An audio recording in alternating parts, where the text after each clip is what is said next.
मत, रुक जाए गुलशन साहिबा, वो अभी नाइला, हमीद, गुलशन साहिबा, हटो सामने से। हमीद, कहाँ हो तुम? हमीद, हमीद, गुलशन साहिबा प्लीज पुरसकून हो तुम्हें जाए। सुनाई नहीं दे रहा? हमीद, गुलशा, ये कैसा शोर शराबा है? मेरे घर में इस तरह नहीं आ सकती तुम। आओ बाहर बात करेंगे। नाइला सो रही है। बाबा ऊपर जाओ तुम दोनों।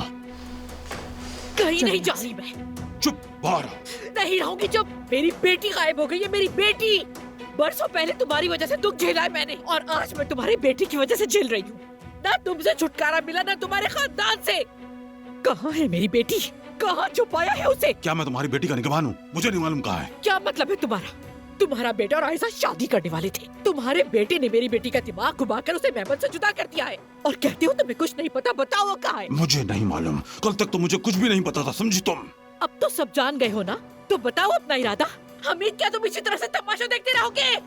इस वक्त मेरी बीवी बीमार है, उसका ख्याल रखना मेरा फर्ज है। बहुत अच्छे। खामोश रहकर तुम भी इस बात को बढ़ावा दे रहे हो, है ना? वैसे भी तुमसे तवक्को भी यही थी मुझे। बकवास मत करो गुलशा, मैंने किसी भी बात में साथ नहीं दिया। तुम्हारी बेटी को भी और उमर को भी साफ कह दिया था कि मैं इस चीज के खिलाफ हूँ। अंदाजा था मुझे इस बात का, इसीलिए मैं कब से उमर और आयशा को समझा रही हूँ, कह रही हूँ कि ये मत करो, ये गलत है, लेकिन कोई नहीं सुनता मेरी। कब से समझा रही हो? यानी तुम्हें पहले से इल्म था? उमर और आयशा के बारे में तुम सब कुछ जानती थी, है ना?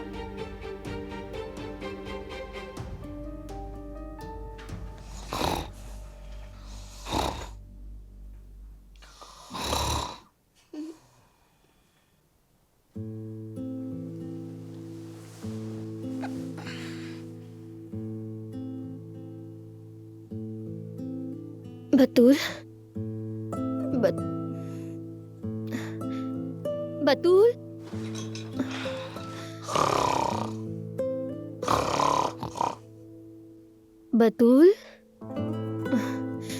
बतूल,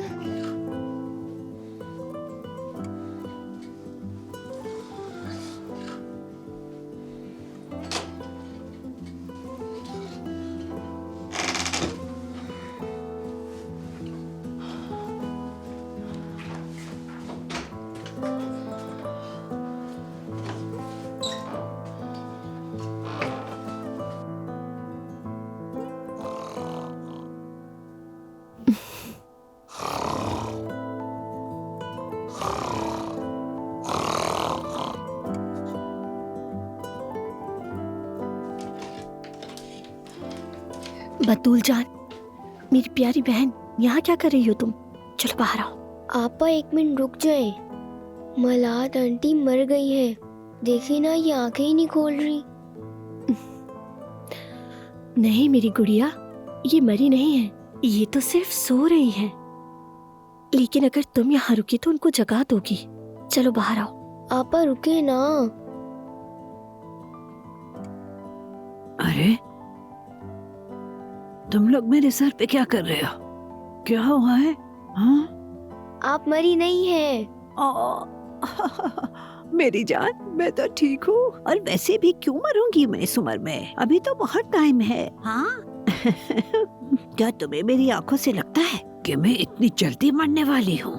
मैं तो तुम्हारी बहन और रोजान भाई के खोने से पहले मरने वाली नहीं हूँ। मैं भी चाहती हूँ जान भाई और जमाना आपा एक हो जाएं।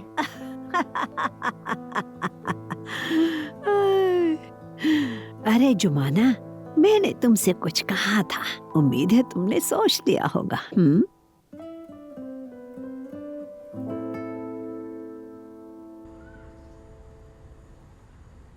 भाई, जैसा कि मैंने आपको कहा था, जुमाना भाभी उस घटिया आदमी की गाड़ी से उतरी और अंदर चली गईं, और वो बूढ़ी औरत भी उन्हीं के साथ अंदर गई, और वो औजान भी उन्हीं के पीछे अंदर गया।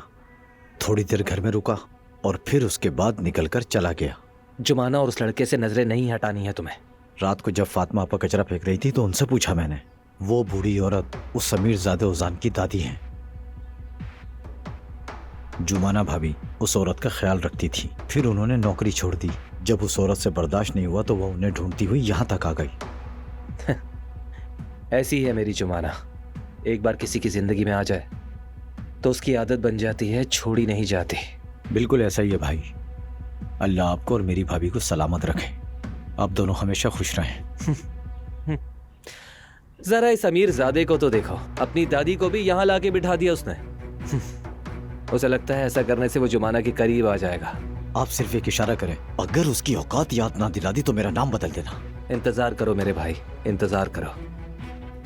सही वक्त आने पर हम उसे उस जगह पहुंचा देंगे जहां से वो वापस नहीं आएगा।